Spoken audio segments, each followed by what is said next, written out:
Hello students, welcome to my channel learn with me. आज हम लोग पढ़ने वाले हैं माध्यमिक के चैप्टर 2 बिहेवियर ऑफ गैसेस को। ठीक है, इस पूरे चैप्टर में ऑल अबाउट द गैसेस के बारे में ही डिस्कस करने वाले हैं। और ये जो चैप्टर है 8 मार्क्स जो है कंटेन करता है ये चैप्टर।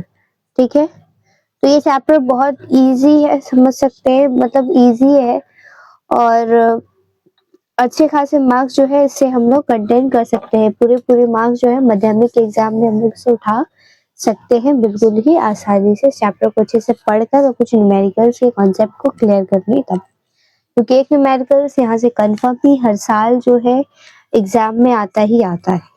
ठीक है, अब वो न्यूमेरिकल्स किसी भी लॉ पर आ सकते हैं। ठीक है, अब हम लोग पढ़ने वाले हैं लॉज के बारे में। इस चैप्टर में बहुत सारे लॉज के बारे में पढ़ेंगे, लेकिन हम लोग उससे पहले थोड़ा चैप्टर का जो होता है इंट्रो, उस इंट्रो के बारे में हम लोग ठीक है, मैं इसके ऊपर लिख रही हूँ, लेकिन आप लोग अलग से अपनी कॉपी में इंट्रोडक्शन हेडिंग देकर आप लोग अपनी नोट्स बनाइएगा। ठीक है, इस इंट्रोडक्शन, क्योंकि मैं स्लाइड अलग से, थोड़ा सा यहाँ पे प्रॉब्लम होता है इसलिए मैं स्लाइड नहीं ले रही, यहाँ से थोड़ा सा यही पे बता रही हूँ। इंट्रोडक्शन में हमको सबसे पहले जानना होगा कि इस बिहेवियर ऑफ गैसेस चैप्टर को शुरू करने से पहले एक सबसे पहले वर्ड हम लोग को जानना जरूरी है, जिसको हम लोग कहते हैं मैटर। ये मैटर होता क्या है? क्या लड़ाई झगड़े वाला मैटर, मेरा या तुम्हारा वाला मैटर? ये मैटर होता क्या है? तो ये मैटर होता ये है कि कोई भी ऐसी शय, ऐसी चीज जिसका अपना मास हो और वो जगह घेरती हो, इसके हम लोग क्या कहते हैं? हम लोग उसे कहते हैं मैटर। जिसका खुद का मास हो और वो जगह घेरे तो हम लोग उसे क्या कहेंगे? मैटर। अब जो है मैटर, स्टेट ऑफ मैटर, कितनी तरह का मैटर हो, मैटर की हालत कितनी होती है? 5 होती है। स्टेट ऑफ मैटर 5 होता है, लेकिन हमें 10 के अकॉर्डिंग जो है हम लोग को कितना पढ़ना है? 3 पढ़ना है, लिक्विड, सॉलिड एंड गैस। ठीक है, ये 3 जो है क्या होती है? ये 3 जो है मैटर ऑफ गैसेस होती है। ठीक है, ये तीनों मैटर ऑफ गैसेस के बारे में हम लोगों ने पढ़ा। अब तीनों के बारे में पढ़ना होगा कि सॉलिड क्या, लिक्विड क्या, गैस क्या। तो मैंने 3 कंटेनर लिया है यहाँ पे। ठीक है भाई, ये 3 कंटेनर है, आप लोग क्लियरली दिख रहा है आई होप। मैंने क्या किया, ये सॉलिड है, ये लिक्विड है और ये गैस है। ठीक है, ये रहे सॉलिड के मॉलिक्यूल्स। ठीक है, लिक्विड के मॉलिक्यूल्स और ये रहे गैस के मॉलिक्यूल्स। ठीक है, तो वो एक मॉलिक्यूल्स और दूसरे मॉलिक्यूल्स के दरमियान की जो दूरी होती है, डिस्टेंस होता है, इसको हम लोग कहते हैं इंटर मॉलिक्यूलर स्पेस। नाम सुना होगा, बुक पे मेंशन होगा इसका नाम। इंटर मॉलिक्यूलर स्पेस क्या कहते हैं? दूरी को इंटर मॉलिक्यूलर स्पेस कहते हैं। ठीक है, इंटर मॉलिक्यूलर स्पेस। और जो मॉलिक्यूल्स को आपस में खींचे रखता है, उस मॉलिक्यूल्स को जो आपस में जड़े हुए हैं, पकड़े हुए हैं, तो किसके वजह से पकड़ा हुआ है? इलेक्ट्रोस्टैटिक फोर्स की वजह कर। किसके वजह कर? इलेक्ट्रोस्टैटिक फोर्स होता है आपस में, जिसकी वजह कर ये क्या है? एक दूसरे के साथ बहुत ही स्ट्रांगली जो है जुड़ा हुआ है। अगर हमसे पूछा जाए कि इलेक्ट्रोस्टैटिक फोर्स किसमें ज्यादा होता है, सॉलिड, लिक्विड, गैस, तो सबसे ज्यादा सॉलिड में होता है इलेक्ट्रोस्टैटिक फोर्स, और उसके बाद होता है लिक्विड में, फिर गैस में। अगर हमसे उल्टा इस तरह से सवाल पूछा जाए, इंटर मॉलिक्यूलर स्पेस किसमें ज्यादा होता है, तो इंटर मॉलिक्यूलर स्पेस जो है अगर हम बात करते हैं तो हमारा गैस में ज्यादा होगा, फिर हमारा लिक्विड आता है, फिर हमारा सॉलिड आता है। तो इस तरह से ऑर्डर जो है आपसे पूछे जा सकते हैं, ऑर्डर्स को जान के रख सकते हैं। तो ये आप लोग अपने नोट्स में अच्छे से नोट डाउन कर लीजिएगा। फिर हम लोग आगे आ जाते हैं, थोड़ा आगे और कहाँ पढ़ते हैं, तो हम लोग आते हैं भाई प्रॉपर्टीज ऑफ गैसेस की तरफ। अब हम लोग आगे चलते हैं। ठीक है, प्रॉपर्टीज ऑफ गैसेस में पहला आता है मोबालिटी। मोबालिटी का मतलब ये होता है कि मूव करना। गैसेस के मॉलिक्यूल्स क्या होते हैं? हमेशा क्या होते हैं? मूव करते रहते हैं। और कैसे मूव करते हैं? Always in motion. ठीक है, इस वर्ड को अंडरलाइन कीजिएगा, ऑलवेज इन मोशन। कैसा मोशन करते हैं? तो ये मोशन करते हैं रैंडम मोशन। कैसा मोशन करते हैं? Random motion. रैंडम का मतलब होता है कहीं भी, जैसे भी, ठीक है। प्रेशर हम लोग किसे कहते हैं? जैसे अगर हम लोग मान ले ये एक एरिया है और इसके एक यूनिट एरिया पर जो भी हम फोर्स लगाएंगे, छोटे से एरिया पर जो भी हम फोर्स लगा रहे हैं उसी ही हम क्या कह रहे हैं? प्रेशर कह रहे हैं।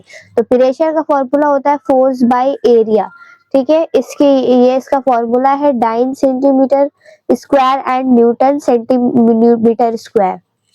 फोर्स का होता है डाइन और centimetre square and area is Newton.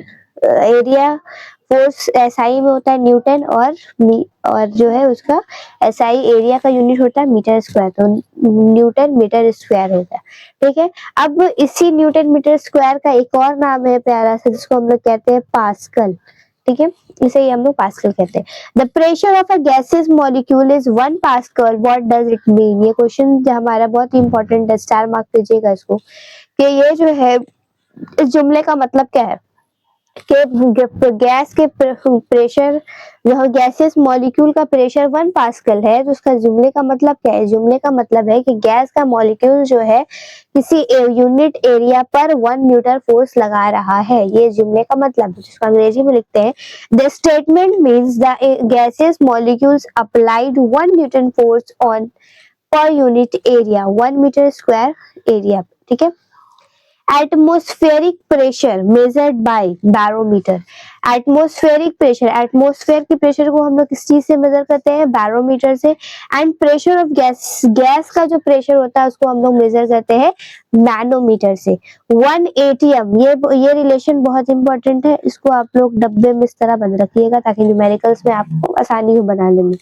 1 ATM का मतलब होता है 76 सेंटीमीटर ऑफ एच, और 760 मिलीमीटर ऑफ एच। ये सारे प्रेशर के यूनिट है, centimetre of H, millimetre of H, और बार और टोर, ठीक है। बार और टोर जो यहाँ पे है, ये सारे, ये रहे, ये सारा क्या है? ये सारा है प्रेशर की यूनिट। और एक हम लोग को एक टेम्परेचर, और तीसरी प्रॉपर्टी क्या है? टेम्परेचर। सॉरी अगर मैं थोड़ा सिस्टम थोड़ा ये हो जा रहा है। क्या? टेम्परेचर। टेम्परेचर किस कहते हैं? The average of kinetic energy और वेलोसिटी ऑफ गैसेस मॉलिक्यूल्स, ठीक है।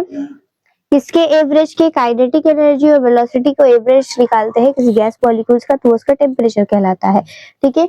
इसमें हम लोग को एक ये उतनी इंपॉर्टेंट बात नहीं है अभी के लिए, 10 के लेवल के लिए, पर ये बहुत इंपॉर्टेंट बात हो जाएगी फॉर न्यूमेरिकल्स। क्यों?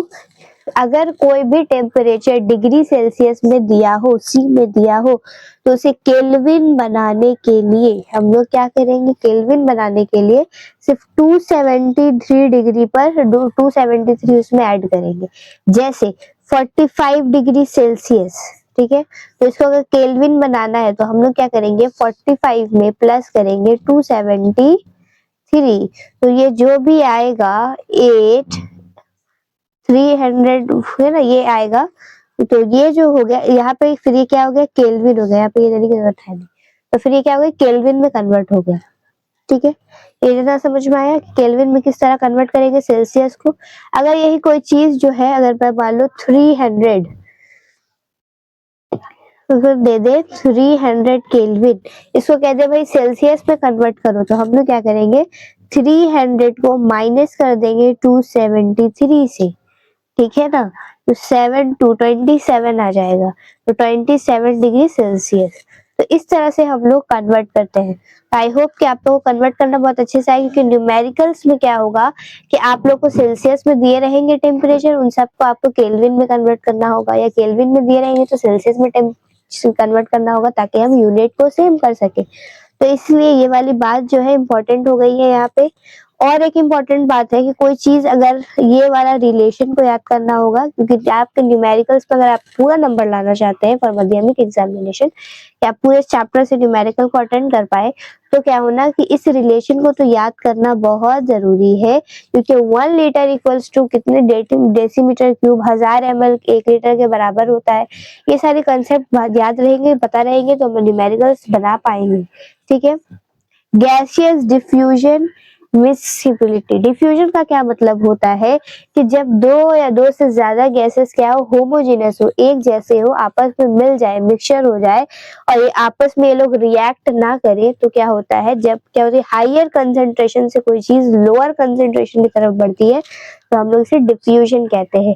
जैसे कि अगर हमने कहीं पे चूल्हा जलाया तो वहां से क्या हो गया, उसकी धुआं निकला, ठीक है, उस धुआं में बहुत होमोजेनस मिक्सचर है, वो दो बहुत सारे गैसेस का हो सकता है, बहुत सारे गैसेस का होमोजेनस मिक्सचर है जो कि आपस में रिएक्ट नहीं करेगा, वो कुछ रिएक्ट करे, कोई रिएक्शन नहीं परफॉर्म कर रहा है, बल्कि देखो जहाँ पे चूल्हा जला है वहां पे गैस बहुत ज्यादा है, गैस बहुत ज्यादा है मतलब गैस का कंसेंट्रेशन बहुत ज्यादा है, ठीक है। अब वो क्या करेगा, उसी को कहते हैं हायर कंसेंट्रेशन, वो क्या करेगा पूरे रूम में फैलेगा, वो जो फैलेगा कहाँ फैलेगा, लोअर कंसेंट्रेशन की तरफ से, तो हायर कंसेंट्रेशन से लोअर कंसेंट्रेशन की तरफ जो हम जाते हैं उसे ही हम लोग क्या कहते हैं, उसे हम लोग कहते हैं डिफ्यूजन, ठीक है, उसे हम लोग क्या कहते हैं, डिफ्यूजन कहते हैं, ठीक है। अब इस तरह से अगर एक सवाल यहाँ पे जो दिया हुआ है, the velocity of a gas molecules more और less than velocity of bullet, but the fragrance of sense stick takes comparatively more time to spread inside the room। अगर हम लोग क्या करते हैं, इंसेंस स्टिक का सेंस का मतलब होता है इंसेंस स्टिक, ठीक है ना, यहाँ पे इन छूट गया, इंसेंस स्टिक होता है अगरबत्ती, ठीक है, कि अगरबत्ती तो अगर हम लोग जलाते हैं तो अगरबत्ती को अगर एक रूम में जलाते हैं तो उसकी जो गैस के मॉलिक्यूल्स है और साथ में बुलेट को रूम से चलाते हैं तो कौन सबसे पहले रूम के बाहर जाएगा, ये सवाल है।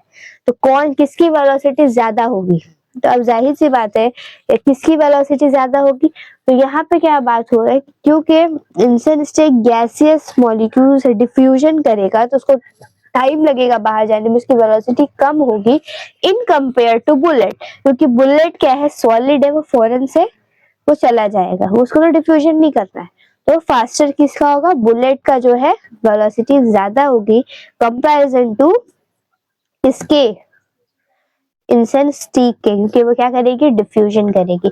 जल्दी जल्दी अभी हम लोग क्या कर रहे हैं, इंट्रो ही पढ़ रहे हैं, अभी चैप्टर के अंदर तो गए ही नहीं भाई। कंप्रेसिबिलिटी, कंप्रेसिबिलिटी किसी कहते हैं, गैस क्या कंप्रेस कर सकते हैं, बिल्कुल कर सकते हैं। अगर हम लोग क्या करें, किसी रूम का प्रेशर बहुत ज्यादा कर दे, टेम्परेचर लो कर देंगे तो गैसेस क्या होंगी, कंप्रेस होने लगेंगी, एसटीपी और एनटीपी पे फॉर रियल गैस, ठीक है। एक्सपेंस भी high temperature and low pressure पर क्या होगा, गैस जो है एक्सपैंड करेगा। अब इसको हम लोग एक्सपेरिमेंटली प्रूव करते हैं, जैसे कि अगर मैंने पानी को बॉईल किया, ठीक है, वो क्या हुई, हमने उसको पानी को बॉईल किया तो वो भाप बना, या मैंने उसको टेम्परेचर दिया, हाई टेम्परेचर दिया तो वो वाटर वेपर बना, यानी कि गैस बना, मतलब जो वेपर बन रहा है तो वो क्या हुआ, गैस बन रहा है, कि हम लोगों ने हाई टेम्परेचर दिया, प्रेशर कम दिया और हाई टेम्परेचर जब हाई दिया तो पानी जो है बॉईल होकर के क्या करने लगा, क्या किया, वो फैल गया। रूम में अगर बहुत ज्यादा गैस है तो हम लोग अगर हीट बहुत ज्यादा दे देंगे तो गैस के मॉलिक्यूल जो है दूर दूर जाने लगेंगे, फैलने लगेंगे, तो इस तरह से गैस क्या होगी, एक्सपैंड करेगा, फैलेगा।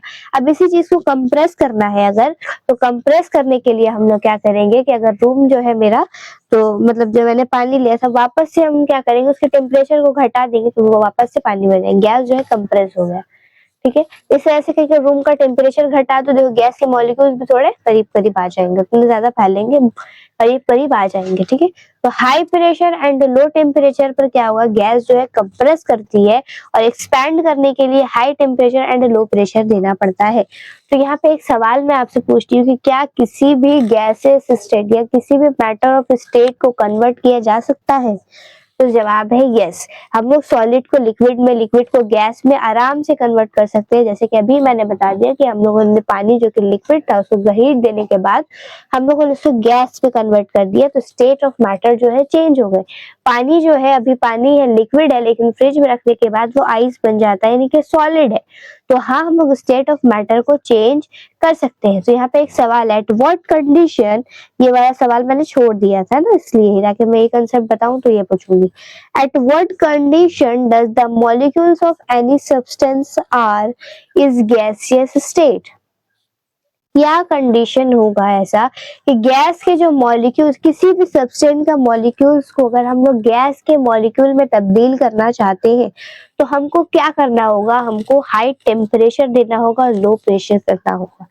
क्यों? क्योंकि अगर हम जैसे पानी हमारा लिक्विड है, उसमें अगर हम लोग टेम्परेचर हाई दिए, प्रेशर को लो करें तो वो क्या होगी, कन्वर्ट गैस में हो जाएगी। इस तरह से मैं आपको एग्जांपल दे रही हूँ, ठीक है। मैंने पहले इसलिए पॉइंट्स लिख लिया ताकि आप लोग कुछ भी छूटे ना, ठीक है।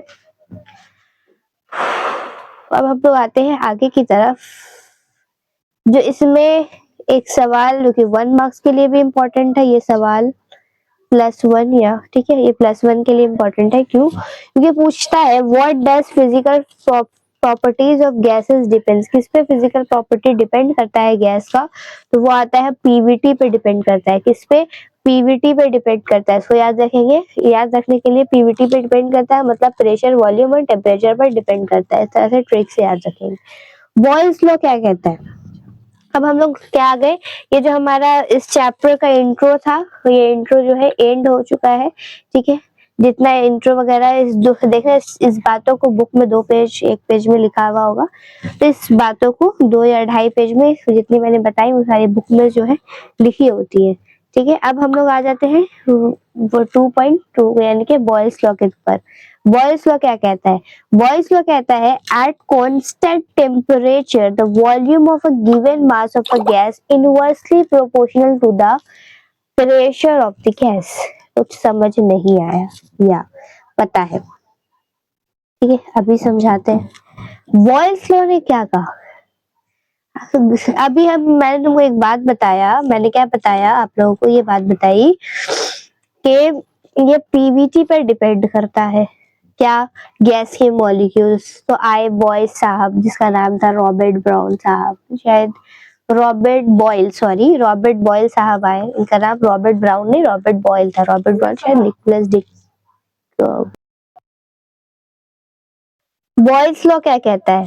बॉयल्स लॉ कहता है कि जब भी हम लोग टेम्परेचर को कांस्टेंट कर दे, ठीक है, क्या बताया था मैंने, पीवीटी है, तो पीवीटी में से अगर हम लोग टी को कांस्टेंट कर देते हैं, टी को क्या कर दे, कांस्टेंट कर देते हैं, तो प्रेशर और वॉल्यूम में उन्होंने रिश्ता बताया था कि volume is inversely proportional to pressure, यानी कि वॉल्यूम बढ़ेगा तो प्रेशर घटेगा, प्रेशर बढ़ेगा तो वॉल्यूम घटेगा, ठीक है। इन्होंने बताया फिर ये जब घटता है तो यहाँ पे साइन होता है इक्वल्स टू का और के एंड हाफ, इसे क्रॉस मल्टीप्लाई हुआ तो आया पीवी इक्वल्स टू के इज क्या, प्रोपोर्शनलिटी कांस्टेंट, ठीक है। ये जो यहाँ पे किया हुआ है already, expansion for more gases, अगर बहुत एक से ज्यादा गैसेस होता है तो यहाँ पे फॉर्मूला बन जाता है PV P1 equals to V1 equals to P2 equals to V2 equals to constant, ठीक है। अगर ठीक है, अब इस पे मैं अगर इस तरह से देखा जाए तो इस पे न्यूमेरिकल्स किस तरह से आएंगे, न्यूमेरिकल्स आपका दे दिया जाएगा कुछ एक न्यूमेरिकल्स में आप लोग एक एग्जांपल की तरह आपको बता रही हूँ, ठीक है। एट कांस्टेंट टेम्परेचर, एक न्यूमेरिकल्स मैं ऐसे करके दिखा रही हूँ एग्जांपल, आप लोग प्रैक्टिस कीजिएगा। At constant temperature a certain mass of gas occupies a volume of 750 centimetre cube at a pressure of 76 centimetre of Hg, ठीक है। If the pressure is decrease to 75 centimetre of Hg, what will be its volume? जो मैंने question बोला इसको आप लोग खुद से लिख कर बनाने की कोशिश कीजिएगा, लेकिन फिर भी मैं आपको उस क्वेश्चन को समझा दे रही हूँ, क्वेश्चन कहना क्या चाह रहा है और सॉल्व करने की कोशिश करते हैं। कांस्टेंट टेम्परेचर, क्वेश्चन में पढ़ने का तरीका है कांस्टेंट टेम्परेचर बोलिए, यानी कि यहाँ पे बॉयल्स लॉ को यूज करना होगा। यहाँ पे एक लफ्ज नहीं समझ गए, a certain mass of a gas occupies a volume of, ठीक है, यानी कि V1 दिया हुआ है कि एक मास V1 यहाँ पे क्या दिया हुआ है 750 सेंटीमीटर क्यूब वॉल्यूम दिया हुआ है, ठीक है। प्रेशर दिया हुआ है P1 दिया हुआ है, P1 दिया हुआ है यहाँ पे, P1 दिया हुआ है 76 सेंटीमीटर ऑफ Hg, दिख रहा होगा 76 सेंटीमीटर ऑफ Hg। P2 भी दिया हुआ है 75 सेंटीमीटर ऑफ Hg, समझ गए आप। हम लोग को क्या निकालना है, V2। तो हम लोग क्या करेंगे, इस इक्वेशन पर सॉल्व पुट करेंगे वैल्यू को और निकालेंगे, ठीक है। चलिए एक निकाल के मैं आप लोग को दिखा दे रही हूँ ताकि आप लोगों को शिकवा ना रह जाए, ठीक है। बस आप लोग को प्रैक्टिस करता ही हो रहना पड़ेगा, बाकी मैं आप कह दे रही हूँ। P1 equals to V1 equals to P2 equals to V2, V2 निकालना है ना, तो V2 को यहीं पे लिखता है और क्या हो जाएगा P1 V1 divided by P2, 76 into 705 value put करेंगे, क्योंकि सब सेंटीमीटर में तो एक ही यूनिट पर है तो चेंज करने की जरूरत नहीं है। और यहाँ पे आ गया 75। एक बार जो मैंने क्वेश्चन बोला है उस क्वेश्चन को आप लोग लिखिएगा, उसके बाद ही इसको क्वेश्चन कोशिश कीजिएगा, वरना थोड़ा समझने में दुश्वारी हो सकती है। 760 सेंटीमीटर क्यूब जो है आंसर आ गया इसको सॉल्व करके। ठीक है, काट लीजिएगा, सॉल्व कर लीजिएगा आप लोग, ठीक है, इतना तो कर सकते हैं। तो ये रहा बॉयल्स लॉ पे न्यूमेरिकल्स इस तरह आएंगे। तो अभी बॉयल्स लॉ क्या होता है, बॉयल्स लॉ के न्यूमेरिकल्स क्या होते हैं, ये बात हम लोगों ने समझ लिया है। तो अब हम लोग चलते हैं आगे के कॉन्सेप्ट की तरफ, जो है बॉयल्स लॉ का ग्राफ, जिसपे एक मार्क्स का क्वेश्चन आ जाता है इस तरह से कि V वर्सेस हाफ पी का ग्राफ बनाए। ठीक है, तो इस पे हम लोग क्या करते हैं, जो कि ऑलरेडी या फिर आता है कि बॉयल्स लॉ के ग्राफ को ड्रॉ करें। तो बॉयल्स लॉ का ग्राफ क्या है, बॉयल्स लॉ का ग्राफ बस यही है, ये रहा बॉयल्स लॉ का ग्राफ। ठीक है, ये एक्स एक्सिस और ये वाई एक्सिस, किसी को कहीं भी आप रख सकते हैं, इसमें कोई दिक्कत नहीं है। और ये ग्राफ है, इस ग्राफ का नाम है रेक्टेंगुलर हाइपरबोला या आइसोथर्मल। रेक्टेंगुलर हाइपरबोला या आइसोथर्मल ग्राफ का मतलब हो रहा है कि यहाँ पे इनवर्सली प्रोपोर्शनल दिखाया जा रहा है कि एक बढ़ रहा है तो एक घट रहा है। ठीक है, और हम लोग आ जाते हैं V वर्सेस V का ग्राफ। तो इसका जो नेचर है, इसका क्या नेचर है, इसका नेचर है पासिंग थ्रू दी ओरिजिन। ठीक है, इसका नेचर है straight line passing through the x axis. जब भी आपको ये ग्राफ बनाने बोलेगा तो आप हाफ कुछ भी रहेगा तो passing through the origin graph draw कर दीजिएगा, बस, और कुछ भी नहीं। पीवी वर्सेस वी ग्राफ जो होता है, जहां पर पीवी कहीं भी आप लिख सकते हैं, पीवी को आप यहाँ भी लिख सकते हैं, वी को यहाँ भी, पर क्या होगा फिर इसको इस तरह से खींचना होगा, पैरेलल पीवी जहाँ लिखेंगे वहां से एक पैरेलल लाइन खींचना होगा। यहाँ पे मैंने पीवी लिखा है इसलिए यहाँ से एक लाइन ड्रॉ किया मैंने। ठीक है, समझ गए। और इसके नेचर क्या है, सबका नेचर याद रखना, एग्जाम में लिखना पड़ता है कि इस ग्राफ का ये नेचर है और ड्रॉ करना पड़ता है, straight line parallel to x axis. ठीक है, तो यहाँ पे हम लोगों ने क्या कर लिया, कुछ न्यूमेरिकल्स कर लिया, बॉयल्स लॉ कर लिया, बॉयल्स लॉ का ग्राफ कर लिया। एक नॉन न्यूमेरिकल्स प्रॉब्लम भी हम लोग बॉयल्स लॉ में करते हैं। ठीक है, एक क्वेश्चन हमेशा पूछा जाता है, when a bubbles rises from the depth of a pond to the surface, pond, ठीक है, पॉन्ड मींस तालाब, it gradually increases in size, why. जब भी हम लोग क्या देखते हैं कि बबल्स जो होता है, कौन सा बबल्स, पानी के जो बुलबुले होते हैं, जब वो डेप्थ पे होते हैं और जब वो सरफेस पे आते हैं, जब भी वो डेप्थ पे होते हैं तो उनके बबल्स का जो साइज होता है वो छोटा होता है, जैसे वो सरफेस पे आते हैं तो वो बड़ा हो जाता है। तो ऐसा क्यों होता है, इसे हमें बॉयल्स लॉ के अकॉर्डिंग बताना है। तो ये एग्जाम में इस तरह से क्वेश्चन पूछे जा सकते हैं। तो आप क्या बताएंगे कि हम लोग क्या देखते हैं कि जब भी, आप ये बताएंगे कि जब भी पानी का जो बबल्स होता है वो जब वाटर के अंदर होता है, अगर मैं इसे ड्रॉ करूँ, अगर ये सब वाटर है और पानी के बबल्स अगर यहाँ पे बन रहा है, यहाँ पे अगर पानी का बबल्स है तो क्यों साइज में छोटा होगा, क्यों, क्योंकि आसपास से प्रेशर जो है चारों तरफ से लग रहा है, प्रेशर चारों तरफ से लग रहा है, इसलिए क्या हो रही है, वॉल्यूम कम हो रहा है। यानी कि हम क्या बोल रहे हैं, प्रेशर यहाँ पे जब ये डेप्थ में है, पानी का बबल्स अंदर है तो प्रेशर ज्यादा लग रहा है और वॉल्यूम कम हो रहा है। ये बॉयल्स लॉ का ये बात कह रहा है कि प्रेशर ज्यादा लगेगा तो वॉल्यूम कम होगा। ठीक है, तो इसलिए यहाँ पे वॉल्यूम कम है। बॉयल्स लॉ के अकॉर्डिंग क्या इसका जवाब है, क्योंकि यहाँ पे प्रेशर ज्यादा है इसलिए इसका वॉल्यूम क्या होगा, कम होगा। अब यही अगर पानी का बुलबुला कहाँ निकल कर आ जाए, डेप्थ में आ जाए, ऊपर आ जाए, सरफेस पे आ जाए, तो ये बड़ा होगा साइज में। हाँ, बड़ा होगा साइज में, सही बात है, इससे बड़ा होगा, इन कंपेरिजन टू डेप्थ बड़ा होगा। क्यों बड़ा होगा, क्योंकि अब देखो यहाँ पे प्रेशर अब बस 2 या 3 साइड से लग रहा है, बाकी इधर तो कोई प्रेशर है नहीं है, जिसकी वजह से ये बड़ा हो रहा है। यानी कि यहाँ पर वॉल्यूम ज्यादा है। क्यों वॉल्यूम ज्यादा है, क्योंकि यहाँ पे प्रेशर कम है। जब सरफेस पे है तो ये वाला केस हो रहा है, जब ये डेप्थ पर है तो ये केस हो रहा है। ठीक है, जिसके वजह कर बबल्स का साइज छोटा या बड़ा हो रहा है। ठीक है, अच्छा लगा सवाल, बहुत इंटरेस्टिंग क्वेश्चन था ना, बहुत अच्छे सवाल थे ये। और एक सवाल है कि when a rubber balloon is inflated, जब भी हम लोग एक बलून को फुलाते हैं, both it's pressure and volume increases, इसका वॉल्यूम भी इंक्रीज हो रहा होता है और इसका प्रेशर भी इंक्रीज हो रहा होता है। तो क्या ये बॉयज लॉ को फॉलो कर रहा होता है? क्या ये बॉयज लॉ को फॉलो कर रहा होता है? तो जवाब नहीं, क्योंकि बलून को जब हम लोग फॉलो कर फुला रहे हैं तो ये बॉयज लॉ को फॉलो नहीं कर रहा है। क्यों नहीं कर रहा है? क्योंकि इसलिए नहीं कर रहा है बॉयज लॉ को फॉलो, क्योंकि बॉयज साहब ने साफ कहा है कि नंबर ऑफ मॉलिक्यूल्स भी कॉन्सेंट सॉरी, मेरी थोड़ी तबीयत खराब है, थोड़ी सर्दी है, तो अगर मेरी आवाज थोड़ी ये हो रही है तो प्लीज मैनेज। ठीक है, तो हम क्या बोल रहे हैं कि यहाँ पे क्या हो रहे हैं कि जब भी गैस फुलाया जा रहा है बलून को, तो नंबर ऑफ मॉलिक्यूल्स जो है अंदर जा रहे हैं, ऐड होते जा रहे हैं, नंबर ऑफ मॉलिक्यूल्स कांस्टेंट तो नहीं है। तो बॉयज लॉ ने तो पहले कहा था कि जब फॉलो कब करेगा मेरा लॉ, जब नंबर ऑफ मॉलिक्यूल्स भी कांस्टेंट हो और टेम्परेचर भी कांस्टेंट हो। तो ये क्योंकि बॉयज लॉ के, ये भी क्या है, बॉयज लॉ के खिलाफ, क्योंकि बॉयज लॉ ने ऐसा कहा ही ना था। ठीक है, तो ये बॉयज लॉ के खिलाफ है। ठीक है, बॉयज लॉ हो चुका है पूरा क्लियर। इससे बस न्यूमेरिकल्स आप लोग को आई होप कि क्लियर हो गया। अगर आपको समझ आ रहा है तो प्लीज लाइक कीजिएगा, मेरे चैनल को सब्सक्राइब कीजिएगा। तो इससे क्या होगा, कुछ कमेंट कीजिएगा जिससे मुझको मोटिवेशन मिलेगा और मैं आप लोग के लिए अच्छी अच्छी वीडियो और अपलोड करती रहूंगी, आप लोग के कंटेंट के हिसाब से, आपके डिमांड के हिसाब से। ठीक है, तो अब हम लोग चार्ल्स लॉ की तरफ बढ़ते हैं। चार्ल्स लॉ क्या कहता है? At constant pressure. अब देखो यहाँ पे पहले रॉबर्ट बॉयल साइंटिस्ट आए। ठीक है, अब जे चार्ल्स साइंटिस्ट एक आए हैं। एक, ठीक है, ये फ्रांस के साइंटिस्ट है। 1787 में इन्होंने ये गैसों पर एक्सपेरिमेंट किया।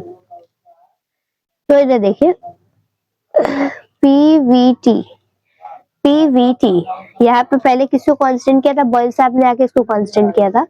अब ये चार्ल्स साहब है, मतलब अब ये नए साइंटिस्ट है, बोले ना ये भाई टेम्परेचर कांस्टेंट पर ये हुआ था, प्रेशर कांस्टेंट करने पर क्या होगा? तो इन्होंने क्या किया कि प्रेशर को कांस्टेंट कर दिया। इन्होंने क्या देखा, जब प्रेशर को कांस्टेंट किया तो volume is directly proportional to temperature हो गया। इनके वॉल्यूम बढ़ा रहे हैं तो टेम्परेचर भी बढ़ रहा है। ठीक है, ये समझ में आया? ये बात हो गया, ये बात समझ में आई। अब इनके लॉ की तरफ आते हैं। इन्होंने लॉ में क्या बोला?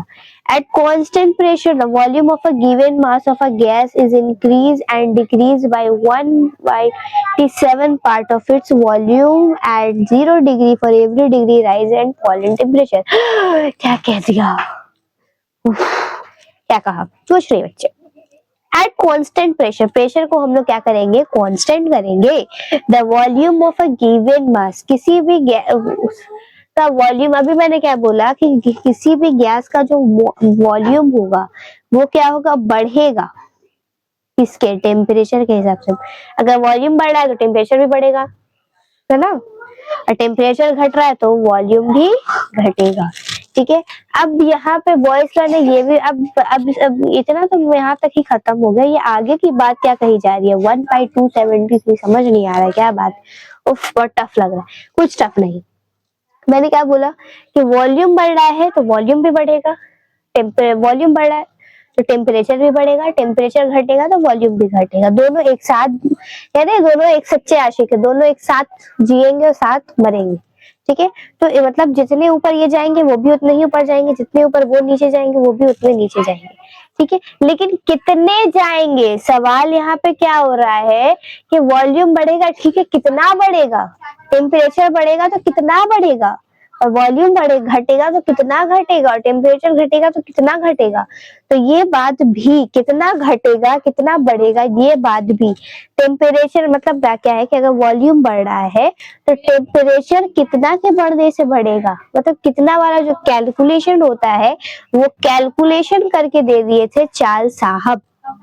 ठीक है, इन्होंने कहा कि टेम्परेचर अगर 1 डिग्री सेल्सियस बढ़ाएंगे, ठीक है, अगर मान लो कोई वॉल्यूम, कोई भी एक कंटेनर जिसका वॉल्यूम है V0, ठीक है, उसका वॉल्यूम क्या है? 0 है, तो क्या हो गया? अगर टेम्परेचर को 1 डिग्री बढ़ाएंगे तो उसका वॉल्यूम कितना? 1/273 हिस्सा और बढ़ जाएगा।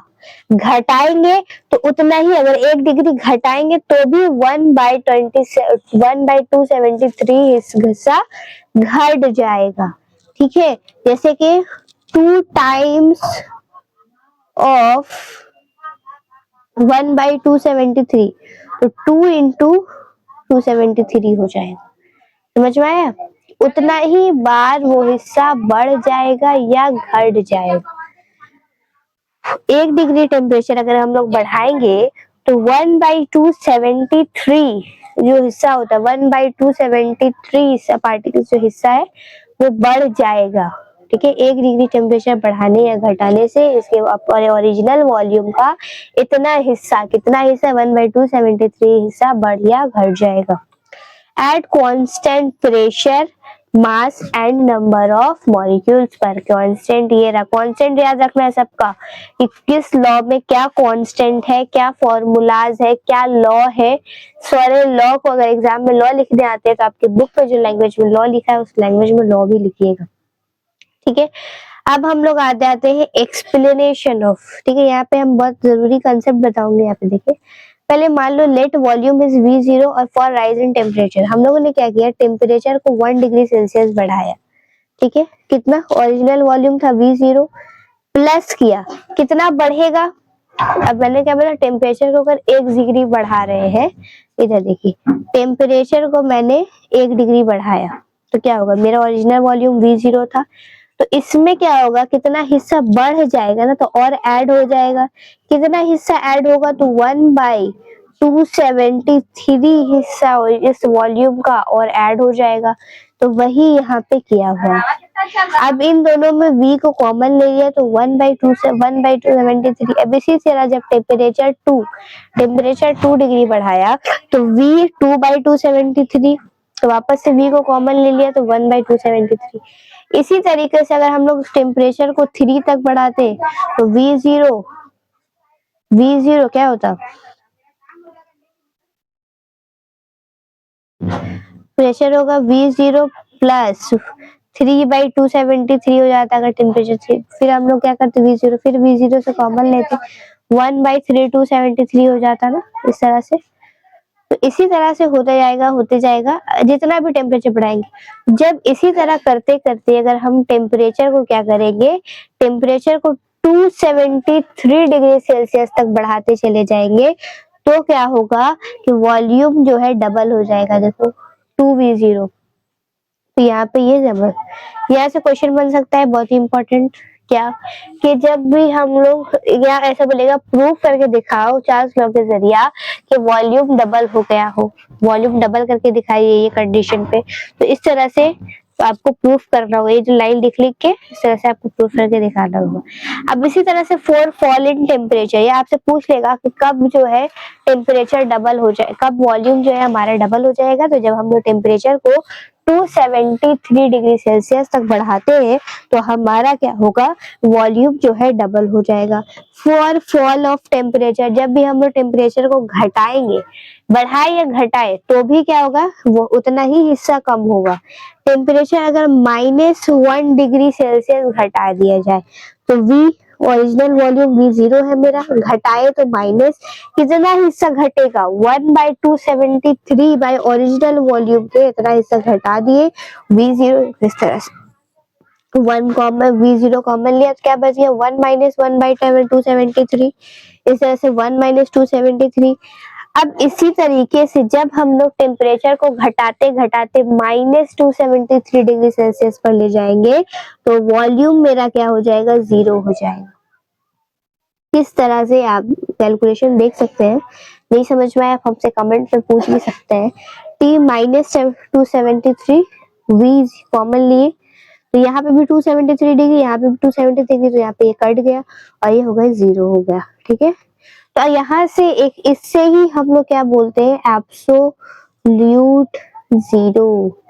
एक बहुत अच्छा कॉन्सेप्ट है ये, एब्सोल्यूट जीरो किसे कहते हैं। ठीक है, जब भी हम लोग टेम्परेचर को -273 डिग्री सेल्सियस तक ले जाते हैं और वॉल्यूम 0 हो जाता है, इसे हम लोग एब्सोल्यूट जीरो कहते हैं। तो हम मेरा प्रूफ आता है एग्जाम में 3 मार्क्स का, proved as absolute zero from Charles law. तो उसको इस तरीके से भी प्रूफ किया जा सकता है। ठीक है, बस ये 3-4 लाइन से प्रूफ करके प्रूफ किया जा सकता है, ये कि एब्सोल्यूट जीरो इस तरह से प्रूफ कर सकते हैं। एग्जाम में ये होगा। और एक यहाँ पे एक एब्सोल्यूट जीरो समझ में आ गया क्या होता है। एक और होता है एब्सोल्यूट जीरो स्केल। ये क्या होता है, जिस स्केल में -273 डिग्री टेम्परेचर को 0 केल्विन मान लिया गया है, 0 मान लिया गया है, उस स्केल को हम लोग कहते हैं एब्सोल्यूट जीरो स्केल। क्या कहते हैं, एब्सोल्यूट जीरो स्केल। दर्जा हरारत का वो स्केल यानी कि टेम्परेचर का वो स्केल जिसमें -273 डिग्री को 0 मान लिया गया है, उसे ही हम लोग कहते हैं एब्सोल्यूट स्केल या केल्विन स्केल। ठीक है, इसके दर्जा हरारत को हम लोग एंगस्ट्रॉम यानी कि ए ऐसे जाहिर कर सकते हैं और के के जरिए जाहिर कर सकते हैं। एब्सोल्यूट जीरो का एग्जाम में लिखना हो तो इस तरीके के कि कांस्टेंट प्रेशर पर जिस दर्जा हरारत पर किसी गैस का जो है वॉल्यूम 0 हो जाए, कांस्टेंट प्रेशर पर जब गैस का वॉल्यूम 0 हो जाए तो उसे हम लोग एब्सोल्यूट जीरो कहते हैं। अगर एग्जाम में 1 मार्क्स के क्वेश्चन में आता है ये भी, what is the value of absolute zero, तो क्या वैल्यू होगा, -273 degree Celsius. Okay, and then अगर हम लोग आगे पढ़ते हैं ग्राफ ऑफ चार्ल्स लॉ।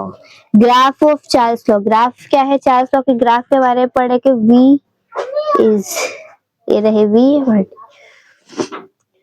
यहाँ पे देखो ये डायरेक्टली प्रोपोर्शनल है ना, तो डायरेक्टली प्रोपोर्शनल है मतलब ये भी बढ़ रहा है, ये भी बढ़ रहा है, लेकिन कहाँ तक बढ़ रहा है, -273 डिग्री, इसलिए ऐसा गया है। V directly V versus T बोलेगा, स्मॉल t, तो इस तरह का ग्राफ ड्रॉ आप लोग को करना होगा, जिसमें से अगर पूछा जाए क्या है, straight line x axis at -273 degree Celsius, ये जो है हमारा ये होगा। अब और हम लोग आ जाते हैं, ये ग्राफ जो कि चार्ल्स लॉ का ओरिजिनल ये ग्राफ है, V is versus capital T, तो यहाँ पे भी क्या है, जाहिर सी बात है ये बढ़ रहा है, V straight line passing through the origin, क्योंकि ये वॉल्यूम बढ़ा है, टेम्परेचर भी बढ़ रहा है। ठीक है, explanation of Charles law and Kelvin scale. Charles law का फॉर्मूला को अगर हम लोग को निकालना होगा तो V is directly proportional to T, यानी कि V इक्वल्स टू K लिखेंगे, फिर T, तो V1 equals to T1 equals to K, और एक से ज्यादा गैस हो जाएगा तो VT इक्वल्स टू T2 आ जाएगा। तो ये फॉर्मूला आ गया, V1 equals to T1 equals to V2 equals to by T2। ठीक है, ये हमारा फॉर्मूला आ गया। अगर हम लोग बात करें real life example of Charles law, जहाँ पे हम लोग रियल लाइफ को देखते हैं एग्जांपल जहाँ पे चार्ल्स लॉ का यूज होता है, तो वो है पैराशूट एंड बलून में। ठीक है, तो 1 मार्क्स में अगर पूछना होगा तो पूछ सकता है। ठीक है, अब हम लोग आ जाते हैं combination of Boyle's and Charles law. जब भी हम लोग बॉयल्स और चार्ल्स लॉ को मिलाएंगे तो हमें क्या मिलेगा। ठीक है, लेकिन मैं एक टॉपिक नहीं छोड़ रही हूँ आपके सिलेबस में जो भी है। ठीक है, तो आप बराए मेहरबानी काफी मेहनत से अच्छे नोट बनाकर आप लोग इस तरह से पढ़िएगा, एग्जाम में अच्छे नंबर लाइए। Combination of Boyle's law and Charles law. Let temperature, pressure and volume of gas is, let कर टेम्परेचर इसलिए प्रेशर, इसमें लिखने का बस तरीका है। बॉयल्स लॉ के हिसाब से V is inversely proportional to pressure. According to Charles law, V is directly proportional to temperature at constant mass and temperature at constant mass and pressure, तरह से लिखेंगे। फिर जब इन दोनों को ऐड करने के बाद क्या होगा, V T by P, तो इस तरह से फिर क्या हुआ, V T by P, तो V equals to K T P, तो क्या फिर हो गया, इसको कंस्ट मल्टीप्लाई करेंगे, PV by T equals to K, फिर positive sign type P1 by V1, ये एक और फॉर्मूला आ गया, P1 by V1 equals to T1 equals T1 equals to P2 into P2 equals to T2। ये जो फॉर्मूला आ गया, देखिए ये फॉर्मूला, 3 फॉर्मूला अब तक आ गया न्यूमेरिकल्स का। ठीक है, ये सब दूसरा वाला, वो पहले वाला जिसपे न्यूमेरिकल्स करवाया, ये तीसरा।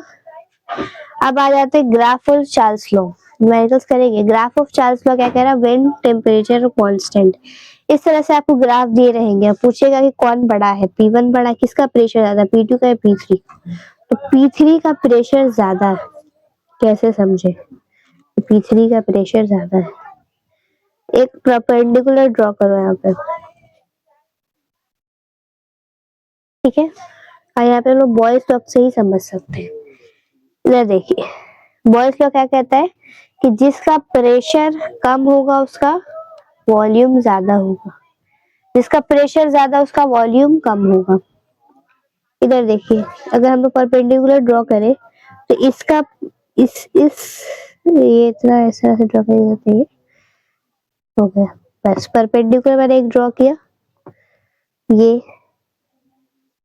एक परपेंडिकुलर ड्रॉ किया गया। अब ये वाला लाइन, ये जो ग्राफ का लाइन है जो पेंसिल से ड्रॉ दिख रहा है, ये देखिए इतना वॉल्यूम ये घेर रहा है, इतना वॉल्यूम ये घेर रहा है, इतना वॉल्यूम ये घेर रहा है। वॉल्यूम सबसे कम किसका, इसका ना, तो प्रेशर सबसे ज्यादा होगा इसका। जिसका प्रेशर ज्यादा है, इसका प्रेशर ज्यादा क्योंकि इसका वॉल्यूम कम है, तो P3 का प्रेशर ज्यादा, फिर P2, फिर P1। ठीक है, अब आ जाते हैं और तरफ आगे। ये रहा मेरा बॉयस लॉ और यहाँ था चार्ल्स लॉ। बॉयस और चार्ल्स लॉ के ग्राफ, इसके न्यूमेरिकल्स, फॉर्मूलाज, इसके एप्लीकेशंस, ये सारे चीज जो है हमारा कवर हो चुका। बॉयस लॉ और चार्ल्स लॉ को मिलाने के बाद जो फॉर्मूला आता है वो भी कवर हो चुका। एक न्यूमेरिकल्स हम लोग ट्राई करेंगे, उसके बाद हम लोग एवोगाड्रो लॉ एंड बेrzelius की तरफ आगे बढ़ेंगे, क्योंकि न्यूमेरिकल्स थोड़ा सा बता दूं फिर आगे हम लोग बढ़ेंगे। एक चार्ल्स लॉ का न्यूमेरिकल्स बता रही हूँ मैं। क्वेश्चन लिखिए आप लोग, ठीक है।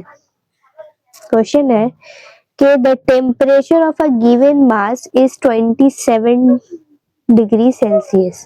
ठीक है, टेम्परेचर ऑफ अ गिवन मास यानी कि टेम्परेचर ऑफ अ गिवन मास यानी कि T1 दे दिया गया है 27 degree Celsius. At what temperature in degree Celsius will be it volume doubled. ठीक है, क्या प्रेशर, क्या वॉल्यूम पर T2 निकालना है, यानी कि क्या वॉल्यूम, क्या टेम्परेचर पर वॉल्यूम जो है डबल हो जाए। तो हम लोग को लेट करना होगा कि V volume is V, let the volume is V, V1 is V and V2 is 2V। Volume जो है डबल हो गया, बताया तो वॉल्यूम डबल हो गया T2 पर, तो हम लोग को T2 निकालना है।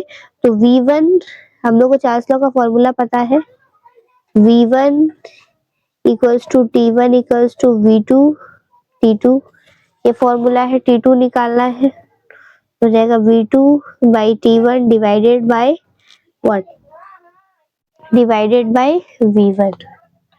तो अब हम लोग को वैल्यू पुट करना होगा, यहाँ से आंसर को निकालना होगा।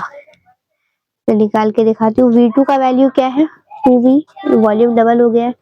T1 क्या है मेरा, मतलब T1 क्या है, T1 इज 27 डिग्री सेल्सियस। तो इसको क्या करना होगा, केल्विन में लेना होगा।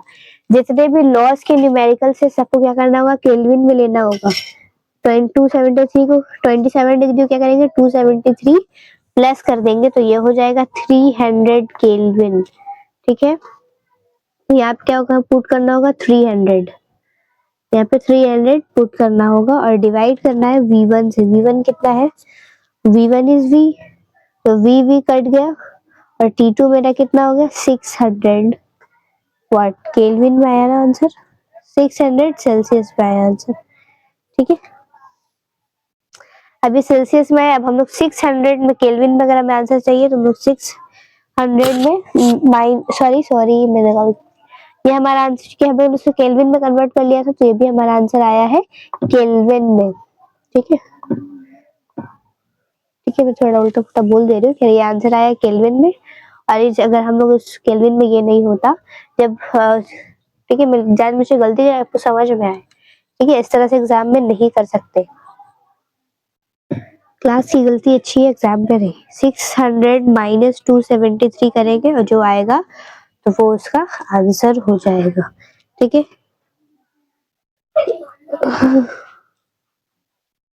तो हम लोग आगे की तरफ बढ़ते हैं। नहीं, यही तो था। अभी हम लोग को क्या करना पड़ेगा,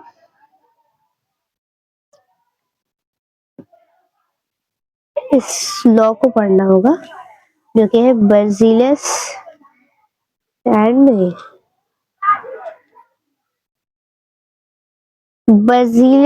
एवोगाड्रो, ये दोनों ही साइंटिस्ट है। ठीक है ना, एवोगाड्रो लॉ, पहले हम लोग लॉ और हाइपोथेसिस का फर्क पढ़ेंगे। हाइपोथेसिस का क्या मतलब होता है, जैसे कोई आए, उन्होंने कुछ ऑब्जर्व किया और कुछ भी आकर बोल दिया, पर वो साबित नहीं कर पाए, वो चीज हो जाती है हाइपोथेसिस। और जब कोई चीज साबित हो जाए तो हम उसे कहते हैं लॉ। ठीक है, तो इन्होंने दोनों ही ने आकर अपना अपना लॉ दिया था। ठीक है, इन्होंने लॉ नहीं दिया था दोनों ने, ठीक है ना, एक हाइपोथेसिस दिए थे। बर्जीलियस ने अपना हाइपोथेसिस दिया था। उन्होंने कहा था कि जब भी टेम्परेचर और प्रेशर क्या कर दे, कांस्टेंट कर देंगे, तो इक्वल वॉल्यूम में नंबर ऑफ एटम्स क्या होंगे, इक्वल होंगे। नंबर ऑफ एटम्स क्या होंगे, इक्वल होंगे। लेकिन एवोगैड्रो लॉ ने कहा था कि टेम्परेचर एंड प्रेशर अगर कांस्टेंट होगा और इक्वल वॉल्यूम होगा, तो नंबर ऑफ एटम कभी कांस्टेंट नहीं होंगे, नंबर ऑफ मॉलिक्यूल्स कांस्टेंट होंगे। कभी भी मॉलिक्यूल्स कांस्टेंट। तो ये वाली बात को ये साबित नहीं कर पाई, इनकी बात जो है गलत हो गई और इनकी बात जो है सही हो गई। तो ये वाली बात जो है लॉ बन गई, ये बात जो है लॉ बन गई। और ये वाला क्या बन गया, ये जो है हमारा लॉ बन गया और ये हमारा हाइपोथेसिस बन गए। ठीक है, अब हम लोग आ जाते हैं, तो हम लोग को बर्जीलियस के बारे में पढ़ेंगे, तो आप लोग को बताने के लिए बता दिए। ठीक है, एवोगैड्रो। अब आ जाते हैं, एवोगैड्रो लॉ कह रहा है under the same condition of the temperature and pressure equal volume of gas, all gases certain same number of molecule. तो हम लोग को बर्जीलियस के बारे में नहीं पढ़ना है, हमारे सिलेबस में है एवोगैड्रो। ठीक है, हम लोगों को एवोगैड्रो के बारे में पढ़ना है। ठीक है, अच्छा, उस थर्ड नंबर वाले पे मैंने न्यूमेरिकल्स नहीं करवाया था, वो भी न्यूमेरिकल्स मैं भी एक बता दूंगी। ठीक है, और एवोगैड्रो लॉ में यही बात की गई कि अगर हम लोग क्या कहेंगे, अगर टेम्परेचर और प्रेशर कांस्टेंट होगा तो इक्वल वॉल्यूम में नंबर ऑफ मॉलिक्यूल्स की तादाद सेम होगी।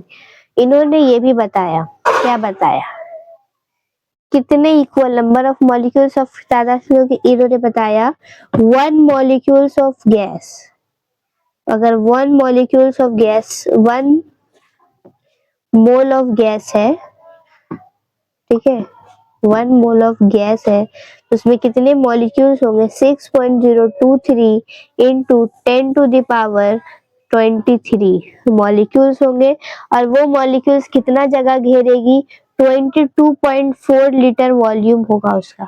ये भी, ये बात जो है एवोगैड्रो लॉ ने बता दिया गया था। ठीक है, एवोगैड्रो लॉ क्या कहते हैं, volume is directly proportional to number of molecules, है ना, ये रहा, ये रही, V is directly proportional to N, यानी कि V इक्वल्स टू Kn और V by N equals to K। इस K को बोलते हैं कांस्टेंट। ठीक है, ठीक है, अब मैंने बताया कि मोलर वॉल्यूम, इन्होंने बोला कि 224.4 होगा। कैसे इन्होंने बोला, इसमें नॉर्मल तरीके से प्रूव करूं कि मोलर वॉल्यूम 22.4 हो रहा है। ये भी अगर आ गया 2 मार्क्स में, ठीक है, 2 मार्क्स में अगर आ गया मान लो, तो मोलर वॉल्यूम अगर 22.4 लीटर होता है, तो मोलर वॉल्यूम की जगह हम लिख सकते हैं V बाई एन, क्योंकि V बाई एन का मतलब ही क्या होता है, मोलर वॉल्यूम। तो V by N equals 24.4 litre, 22.4 litre. और ये इसकी जगह हम लोग एक कांस्टेंट डाल सकते हैं n, तो V इज डायरेक्टली, यहाँ से प्रूव हो गया, देख लो, ये प्रूव है बॉयज लॉ का, सॉरी एवोगैड्रो लॉ का। एवोगैड्रो लॉ का मोलर वॉल्यूम का मतलब होता है 1 मोल, वॉल्यूम ऑफ 1 मोल। एक मोल जितना जगह घेरती है, जितनी वॉल्यूम ऑक्युपाई करती है, उसे ही हम लोग क्या कहते हैं, उसे ही हम लोग क्या कहेंगे, मोलर वॉल्यूम कहते हैं। ठीक है, जिससे हम लोग उसे मोलर वॉल्यूम कह रहे हैं। अब हम लोग आ जाते हैं, ये जो हमारा 3 मार्क्स पे आ जाता है, 3 मार्क्स पे, combination of boys law, Charles law, Avogadro law और आइडियल गैस इक्वेशन। तो वही काम करते हैं कि बॉयज लॉ ने जो बोला वो बात लिखते हैं, V inversely proportional to pressure when temperature is constant. From Charles law वही बात लिखते हैं कि V is directly proportional to temperature when P is constant. फिर एवोगैड्रो लॉ में हम लोग यही लिखते हैं V is directly proportional to N यानी कि नंबर ऑफ मॉलिक्यूल्स व्हेन कब, जब टेम्परेचर और प्रेशर जो है दोनों ही कांस्टेंट हम लोग रखेंगे। फिर हम लोग क्या करेंगे, सब में V है तो सब में एक बार V लिखते हैं, फिर ऊपर में NT है तो NT और नीचे P है तो बाय दे के P लिखती है, equals to V equals to K। के क्यों आया, ये जब प्रोपोर्शनलिटी साइन हटेगा तो इक्वल्स टू और एक कांस्टेंट आता है जिसको हम लोग क्या कहते हैं, के कहते हैं। ठीक है, के आया, प्रोपोर्शनलिटी साइन आ गया मेरा, v इक्वल्स टू के इक्वल्स टू एन टी। अब हम लोग इसको क्रॉस मल्टीप्लाई कर दो, पीवी इक्वल्स टू के एन टी। ठीक है, ये हमारा इक्वेशन आ गया, पीवी इक्वल्स टू के एन टी। लेकिन इन दिस इक्वेशन ये जो n की वैल्यू होती है हर जगह कांस्टेंट नहीं होती, ये डिपेंड कर जा रहा था। n की वैल्यू क्या हो जा रही थी, कांस्टेंट नहीं हो रही थी, डिपेंड कर जा रहा था। ठीक है ना, डिपेंड क्या कर जा रहा था, इधर मैं समझाने की कोशिश करूँ तो ये कि depends of gas, if mass of gas is 1 gram mole 1 mole then constant is called molar gas constant is replace to R. देखिए n की वैल्यू जो है हर कांस्टेंट नहीं थी, डिपेंड कर जा रही थी, हर गैस के लिए अलग अलग वैल्यू पुट करना, हर गैस के अलग अलग वैल्यू याद करना n की पॉसिबल नहीं है। तो हम लोगों ने इस n को r से रिप्लेस कर दिया, जिसका ना r is universal gas constant, जिसके पूरे वर्ल्ड में पूरे नेशन में r की वैल्यू क्या होगी, सेम होगी। इसे ही हम लोगों ने कहा मोलर गैस कांस्टेंट, और ये हम लोगों ने रिप्लेस करके पीवी इक्वल्स टू के एन टी की जगह, सॉरी एन की जगह हम एन कैरी, तो कैसे के की वैल्यू हर जगह डिपेंड कर रही थी, इसीलिए पीवी इक्वल्स टू के को हटाकर आर एन टी कर दिया गया। इसी को हम लोग कहते हैं आइडियल गैस इक्वेशन। तो अगर एग्जाम में 3 मार्क्स में आता है establish the ideal gas equation from Charles law, Avogadro law and boys law, यहाँ से हमारा 3 मार्क्स में। इससे पहले पीछे भी मैंने एक ये जो पढ़ाया, ये वाला कॉम्बिनेशन ऑफ बॉयस और चार्ल्स लॉ, ये भी 2 और 3 मार्क्स में आ सकता है, आपके एग्जाम में भी आ सकते हैं। ठीक है, application of Avogadro law. Avogadro law का एप्लीकेशन क्या है, ये एक बहुत ही अच्छा इम्प्लीकेशन, वेरी इंपॉर्टेंट। ठीक है, from Avogadro law we can find out number of atom present in any gases molecules. किसी भी गैस के मॉलिक्यूल्स में कितना नंबर ऑफ मॉलिक्यूल्स है हम लोग ये आराम से फाइंड कर पाएंगे, क्योंकि इन्होंने कह दिया कि 1 मॉलिक्यूल्स ऑफ गैस में कितने, 1 मोल ऑफ गैस में कितने मॉलिक्यूल्स होते हैं, 6.023 into 10⁻23 मॉलिक्यूल्स होंगे। और इन्होंने ये भी बोल दिया कि रिलेशन दे दिया मॉलिक्यूलर वेट और वेपर डेंसिटी का। इन्होंने ये रिलेशन बहुत इंपॉर्टेंट है न्यूमेरिकल्स कंसेप्ट के लिए, 10 11 very important. molecular weight equals to 2 into Vd. Vd is vapor density. Molecular weight equals to 2 into vapor density. इस पे न्यूमेरिकल्स इस तरह से देगा कि molecular weight अगर 14 है तो बताओ Vd क्या होगा, तो बताओ क्या क्या होगा, Vd क्या होगा। ठीक है, Vd क्या होगा, तो हम लोग को Vd निकालना है, तो Vd डिवाइड निकालना है तो m/2 हो जाता है, तो यहाँ पे 2 7, यानी कि Vd कितना होगा, 7 हो गया। अगर हम लोग कहते हैं भाई Vd जो है तुम्हारा यानी कि वेपर डेंसिटी किसी गैसेस मॉलिक्यूल का 15 है, 15 है, तो बताओ मॉलिक्यूलर वेट क्या होगा, तो 15 यहाँ पे पुट कर देंगे, 15 into 2 कितना होगा, 30 हो जाएगा। मॉलिक्यूलर वेट कितना हो गया, 30 हो गया। ठीक है, ये बात समझ में आ गई। अब हम लोग चैप्टर के बिल्कुल एंड की तरफ है। हम लोगों ने चार्ल्स लॉ पढ़ लिया, एवोगैड्रो लॉ पढ़ लिए। ठीक है, ये सारी चीजें जो है हम लोगों ने पढ़ ली, उसका फायदा भी देख लिया, आइडियल गैस इक्वेशन भी देख लिया। अब हम लोग का जो लास्ट टॉपिक है वो है यूनिट ऑफ आर। ठीक है ना, एक बहुत इंपॉर्टेंट पॉइंट, ये जो हैशटैग करके लिखा है इसको आप लोग नोट कर लीजिए, इस पॉइंट को नोट कर लीजिए। The volume of gas 1 gram mole of gas, किसी 1 मेरा मोल ऑफ गैस एसटीपी हो या एनटीपी में मॉलिक्यूल्स की तादाद इक्वल हो। याद रखना 1 मोल है, इसका मतलब 22.4 लीटर वॉल्यूम घेरेगी ही घेरेगी अगर वो 1 मोल है तो। ठीक है 22.4 लीटर, और उसकी मॉलिक्यूल 6.023 इंटू 10⁻23 मॉलिक्यूल जो है उतना जगह घेरेगी ही घेरेगी। ये एकदम इक्वल न्यूमेरिकल्स बनाने में इजी, उसके कॉन्सेप्ट वाला क्लियर रखे। अब आइडियल गैस इक्वेशन हम लोगों ने देख लिया, पीवी इक्वल्स टू एनआरटी। इसकी जगह हम लोग कभी कभी क्या होता है, नंबर ऑफ मोल्स नहीं दिए होते, तो हम लोग क्या करते हैं, एन का मतलब होता है given mass by molar mass. N का मतलब ये था given mass by molar mass, W by M. तब हम लोग क्या करते हैं कि ये जो PV equals to N R T है, तो एन नहीं अगर पता होता तो हम यहाँ पे given mass by molar mass R T लिख देते हैं, और जो जो चीज दी होती है उसको हम लोग पुट करके एक सारी चीज पुट करके प्रेशर निकाल लिए, ये दिया है तो वो निकाल लिए, बस इसका बस यही काम है, वो दिया है तो वो निकाल लो। वो डेटा कलेक्ट करना है सबसे पहले न्यूमेरिकल्स में, क्वेश्चन समझना है पहला प्रोसेस, फिर डेटा कलेक्ट करना है, और डेटा कलेक्ट करने के बाद सबके यूनिट को देखता है, और सबके यूनिट को देखने के बाद हमें न्यूमेरिकल्स को सारे को जो भी चीजें डेटा दिए उस डेटा को हम लोग इक्वेशन में पुट करना है, और जो नहीं दिया उसको निकाल लेना है। बस इस पूरे चैप्टर में यही करना, और इतना करने से तुम्हारे एग्जाम में तुम आराम से जो है न्यूमेरिकल्स को अटेंड कर पाओगे फिजिकल साइंस में। ठीक है, डरने की कोई भी जरूरत नहीं है कि ये डरने वाली चीज है ही नहीं। Unit of molar mass, molar mass की यूनिट क्या होती है, मोलर मास यानी कि W/N। ठीक है, ये रही मोलर मास की यूनिट और डायमेंशन, इसको आप लोग देख लीजिएगा। ठीक है, हम आते हैं unit of dimension of universal constant of R, जो कि ये बहुत ज्यादा इंपॉर्टेंट है, ये भी आता है, ये सब यूनिट और डायमेंशन पूछ ही लेते हैं एग्जाम में। ठीक है, unit of dimension of R, तो हम लोग उसको कैसे निकाले, PV equals to N R T है ना, तो हम लोगों ने आर को यही छोड़ा, पीवी को ऊपर हो गया, यही क्रॉस मल्टीप्लाई करके एन टी इधर आ गए। प्रेशर का मतलब क्या हो गया, फोर्स बाय, प्रेशर क्या मतलब होता है, फोर्स बाय एरिया। वॉल्यूम का क्या मतलब हो गया, एल क्यूब, एल क्यूब मतलब एल एल एल, दो एल मिटा के हम लोग यहाँ पे क्या लिख सकते हैं, एरिया, एल स्क्वायर को हम लिख सकते हैं एरिया, तो वही एल स्क्वायर की जगह एरिया और इंटू एल कर दिया गया यहाँ पे।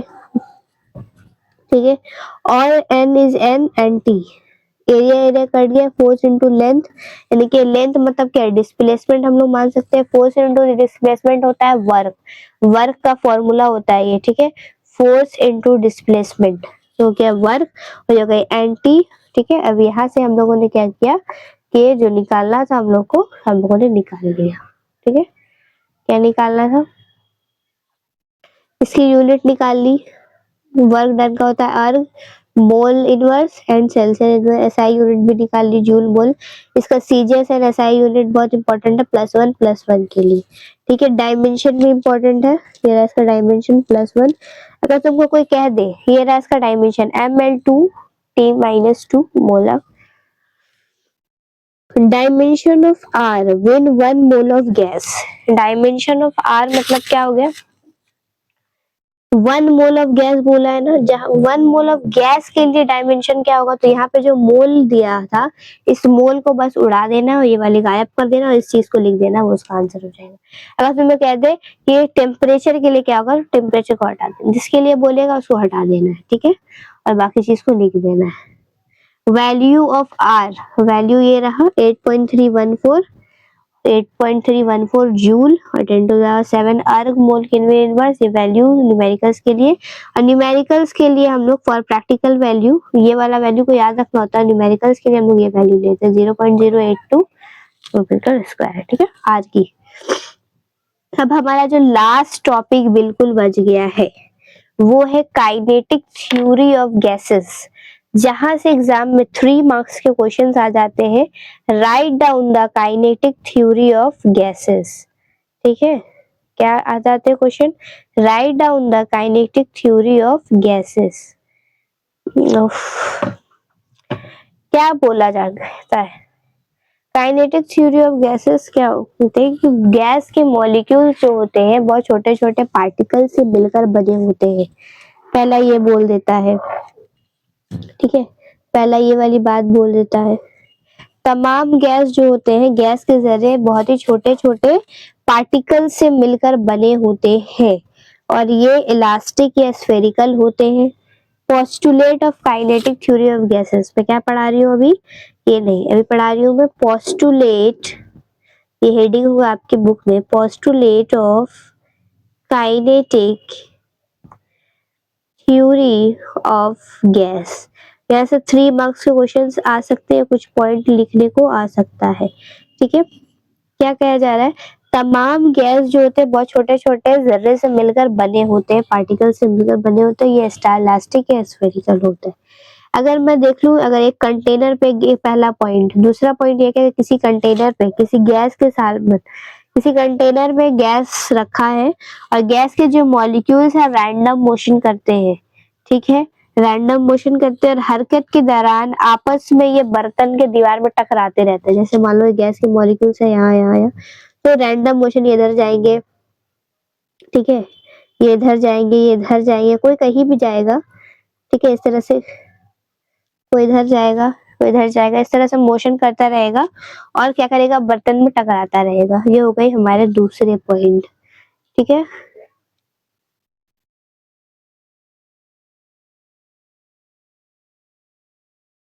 ये हो गया मेरा दूसरा पॉइंट। तीसरा पॉइंट क्या कह रहा है कि गैस का मॉलिक्यूल जो है दीवार पे जो टकराता रहता है वो क्या करता है, फोर्स लगा रहा, प्रेशर लगा रहा होता है। ठीक है, अब गैस के मॉलिक्यूल्स जो होते हैं, गैस के मॉलिक्यूल्स बर्तन के दीवार, गैस के जो मॉलिक्यूल्स टकराएंगे आपस में और टकराने के बाद देखो ये अभी टकराए फिर वापस आए, दो मॉलिक्यूल्स के दरमियान के जो ये दूरी टकरा कर वापस आए, तो इस चीज को क्या कहते हैं, फ्री पाथ। ठीक है, क्या कहेगा, टकरा के ऐसे फ्री फ्री जो घूम रहे से कहते हैं फ्री पाथ।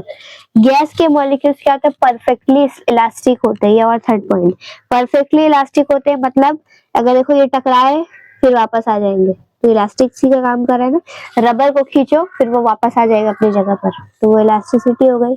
गैस के मॉलिक्यूल्स हमेशा मूव करते रह रहे, हरकत में, मतलब कौन सी एनर्जी इनके पास, काइनेटिक एनर्जी। काइनेटिक एनर्जी उसी हालत में पैदा होगी जब कोई चीज मूवमेंट में मूव कर रहा हो। अगर कोई चीज मूव नहीं कर रहा है तो काइनेटिक एनर्जी उस पर नहीं हो सकती है। गैस के मॉलिक्यूल्स जो है, और एक बात यहाँ पे क्या किया गया है, काइनेटिक थ्योरी में कही गई है कि गैस के मॉलिक्यूल्स इतने छोटे होते हैं, इतने छोटे होते हैं कि इनका जो वॉल्यूम होता है, बर्तन के वॉल्यूम है, इनके गैस के मॉलिक्यूल्स का जो वॉल्यूम है, ये वाला जो वॉल्यूम है, इस कंटेनर के वॉल्यूम के हिसाब से बहुत छोटा है। सही बात है, गैस के मॉलिक्यूल्स का वॉल्यूम क्या ही होगा, तो बहुत छोटा है, इसीलिए गैस के मॉलिक्यूल्स को हम लोग क्या कर लेते हैं, नेग्लेजिबल मान लेते हैं। गैस के मॉलिक्यूल्स के वॉल्यूम को ऐसा मान लेते हैं कि वो है ही नहीं, नेग्लेजिबल मान लेते हैं। गैस के अगर मॉलिक्यूल्स की स्पीड की बात की जाए तो बहुत हो, कितनी हो सकती है ये भी नहीं पता, 0 से लेके इंफिनिटी तक हो सकता है।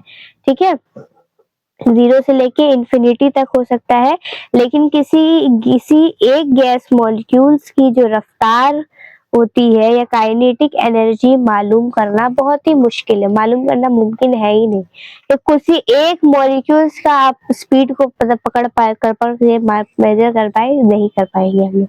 ठीक है, किसी गैस के मॉलिक्यूल्स की जो स्पीड होता है दर्जा हरारत के बराह रास्त प्रोपोर्शनल होता है, डायरेक्टली प्रोपोर्शनल होता है। यानी कि क्या बोलना चाह रही वाला पॉइंट, एक और पॉइंट ये कह रहा है कि किसी भी, कोई भी गैस का मॉलिक्यूल्स है, ठीक है, मैं जितने पॉइंट्स आपको समझाई है, यू प्लीज आप लोगों को समझा चुकी, मैं सबको अपने लैंग्वेज में लिख लीजिएगा, नोट्स में इंक्लूड कर लीजिएगा वो हेडिंग देकर, ताकि आपको याद रहे। मैं इस, ठीक है, गैस के जो मॉलिक्यूल्स की जो रफ्तार होती है, यानी कि velocity of a gases molecules is directly proportional to temperature. पहले ही बता चुके हैं, टेम्परेचर बढ़ाएंगे तो गैस के मॉलिक्यूल्स की क्या होगी, भागने लगेगा, रफ्तार एक्सपैंड करने लगेगा, है ना। यानी दर्जा हरारत टेम्परेचर को बढ़ाएंगे तो क्या होगा कि मॉलिक्यूल्स की जो रफ्तार होती है, काइनेटिक एनर्जी है, वो बढ़ जाएगी। ठीक है, डिफ्यूजन का मतलब बता चुके, ठीक है, डिफ्यूजन क्या होता है, ठीक है, बुक में फिर से टॉपिक है, ये डिफ्यूजन देख लीजिएगा, ये वाला फाइनल पोस्टुलेट समझ में आ गया। अब इस पोस्टुलेट में क्या हुआ कि एक आया इंसान, पोस्टुलेट दे दिया गया, लेकिन इसमें कुछ गलतियां निकल आई। ठीक है, ठीक है ना। इस गलती को ठीक करने के लिए आया assumption of kinetic theory of gases. ठीक है, ये आया। उस हेडिंग के बाद हम लोग को ये वाला हेडिंग को पढ़ना है। Assumption of kinetic theory of gas. There is no force of attraction of repulsion between of gaseous molecules. ये बात कहाँ पे कही गई है? Kinetic theory, postulate kinetic theory में ये बात कहा गया है कि गैस के मॉलिक्यूल्स में कोई भी अट्रैक्शन या कोई भी रिपल्शन नहीं होता है, लेकिन ऐसा नहीं है। ठीक है, assumption of kinetic theory ये बात कही गई है। और दूसरी क्या था, रियल गैस क्यों ऐसा नहीं? क्योंकि रियल गैस को हम लोग आइडियल गैस में बदल सकते हैं, high temperature and low pressure. ठीक है, ये वाली बात का एक अजम्पशन में क्या मतलब होता है? ख्याली पुलाव, कुछ भी हमने ख्याल किया। पहला ख्याल क्या हुआ कि there is no force of attraction of repulsion between gaseous molecules, और दूसरा क्या कहा गया था? There is one molecules volume is measurable. एक मॉलिक्यूल्स के वॉल्यूम को हम लोग मेजर नहीं कर सकते। हालांकि ये दोनों अगर तुमसे पूछा जाएगा assumption of kinetic theory of gas, तो ये दो पॉइंट आपको लिखना ही लिखना है। ठीक है, ये पॉइंट्स को आपको लिखने होंगे, ये पॉइंट आपको पता होना चाहिए। लेकिन ये पॉइंट गलत है, क्योंकि हम लोग गैस के वॉल्यूम को हम लोग नेग्लिजिबल नहीं मान सकते हैं। ठीक है, अगर हम लोग क्या करें, बहुत ज्यादा हम लोग क्या करेंगे, बहुत ज्यादा प्रेशर देते हैं, बहुत ज्यादा प्रेशर देंगे अगर कंटेनर में, तो एक वक्त आएगा कि उसके वॉल्यूम को हम लोग को मेजर करना पड़ेगा। ऐसा नहीं कि हम लोग वॉल्यूम को मेजर नहीं कर पाए, क्योंकि ये अजम्पशन है, ये बाद में गलत हुआ, इसको सही साबित हो, ये हम लोग बाद में और पढ़ेंगे। ठीक है, लेकिन ये पॉइंट को आप लोग याद रखिएगा, ये वाला पॉइंट जो है, deviation of real gas from ideal gas behaviour at high temperature and low pressure. जब भी हम लोग टेम्परेचर को हाई करते हैं या लो करते हैं, मतलब सॉरी, रियल गैस को अगर आइडियल गैस बनाना है तो हम लोग क्या करते हैं? रियल गैस को आइडियल गैस बनाने के लिए हम लोग टेम्परेचर को हाई करेंगे और प्रेशर को लो करेंगे। ये +1 में क्वेश्चन आता है। ठीक है, आता है। तो जो इतनी सारे मैंने इंपॉर्टेंट पॉइंट्स बताई हैं, वो तमाम इंपॉर्टेंट पॉइंट को आप लोग पढ़िएगा, देखिएगा। ठीक है, ये हमारा पूरा वन शॉट था। मैं कहूंगी बिहेवियर ऑफ गैसेस के तमाम टॉपिक्स जो है मैंने कवर करा दिए हैं।